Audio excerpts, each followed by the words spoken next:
Rise and shine.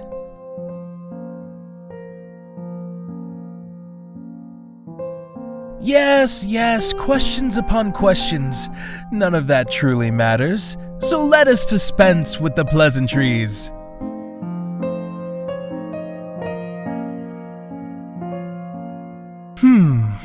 What should I call you this time?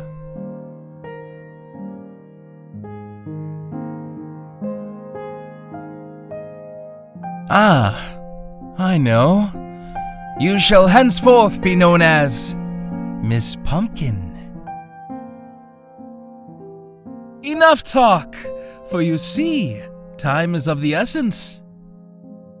Say, why don't you take a look around?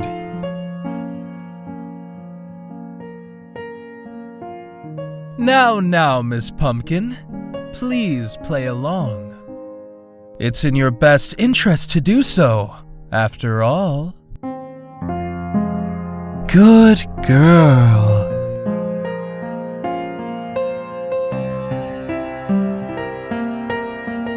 Instantly drawn to that, are you? How deliciously predictable! It's been your dream since you were a child to take to the skies. So why would that change now of all times? As far as humans go, the man in the photograph looks somewhat agreeable, I suppose.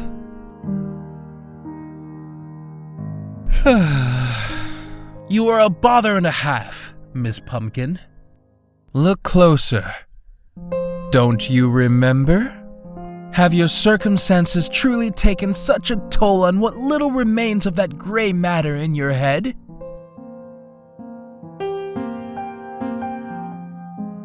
Fainting? Seriously?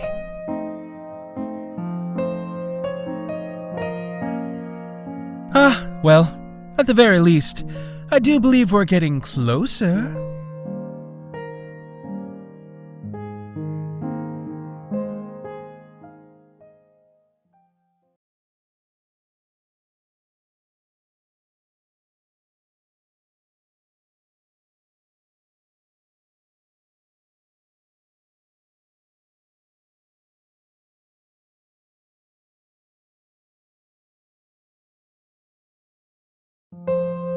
Miss Pumpkin?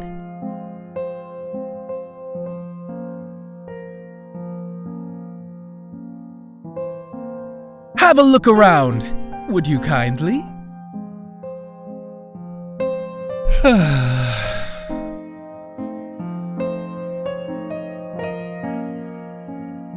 Yes, the mother of all clichés. Of course you'd find those appealing. Do you remember the name of the gentleman who gave them to you?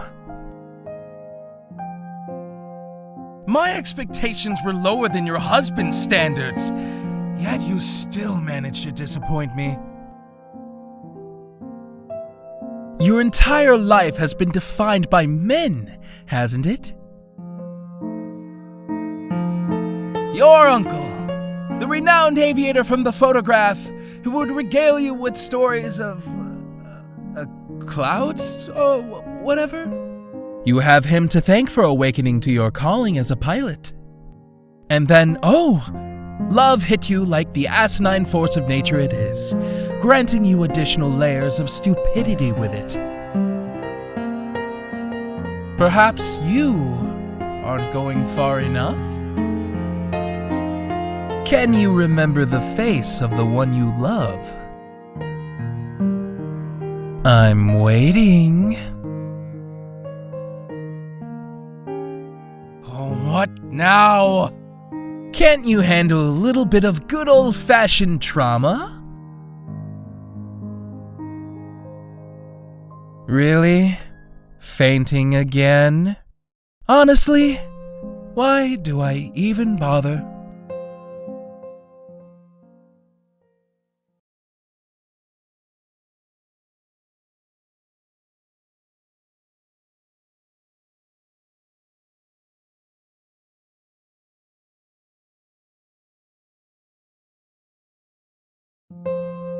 Welcome back, Miss Pumpkin.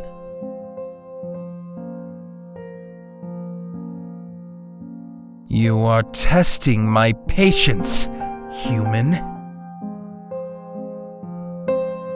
Just keep looking around this room. Pretty please?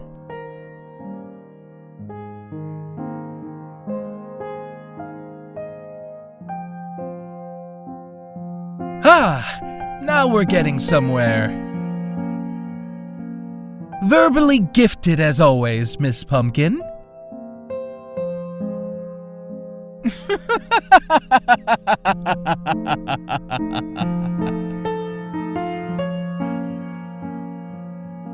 Those are tickets for a concert. A sort of manic ritual in which humans willingly subject themselves to a barrage of insufferable airwave manipulations, and for monetary expense, no less. So you do know something after all. Quite the plot twist. Now focus on what's important. What do those tickets remind you of? Yes, that's right. Deep inside, you already know the truth. What a lovely night it was. Just you, your beloved, and that minxy little friend of yours. Oh yes, your best friend. But you hated her, didn't you, Miss Pumpkin?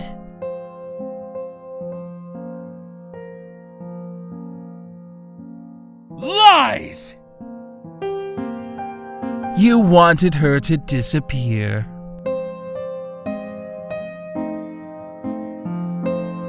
Are you toying with me, human? If so, be aware that the one who toys is me.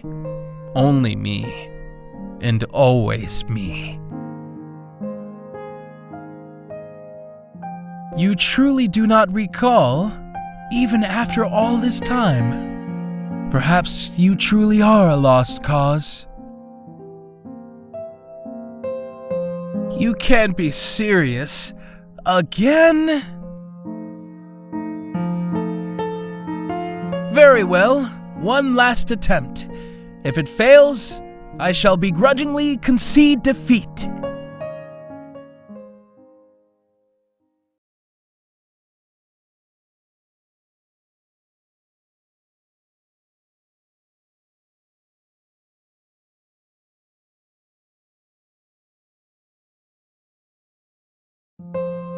Last chance, Miss Pumpkin.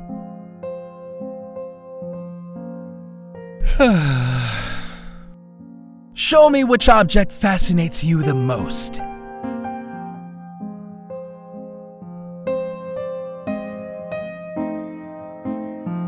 At long last, the weapon of choice.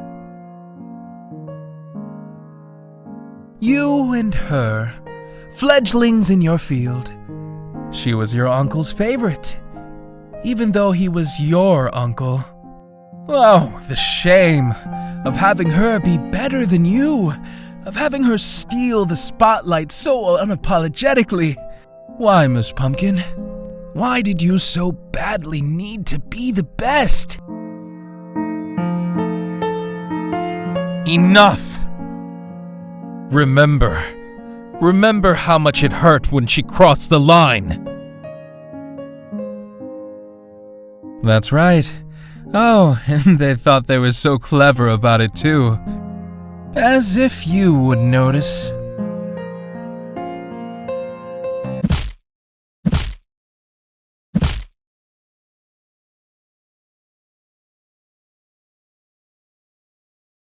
Of course, Miss Pumpkin. That's why I like you, you know.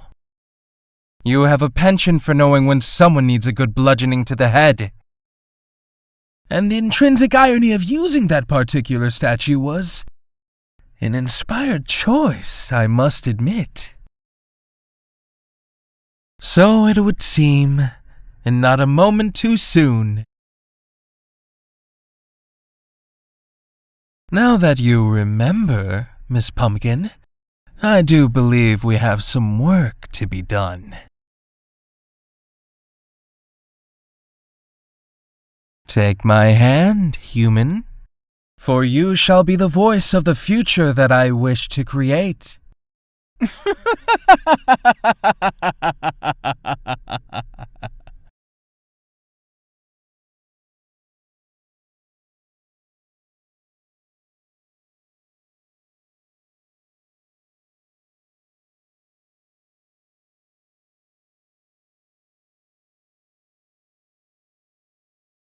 Even after all that, your feelings remain ambivalent?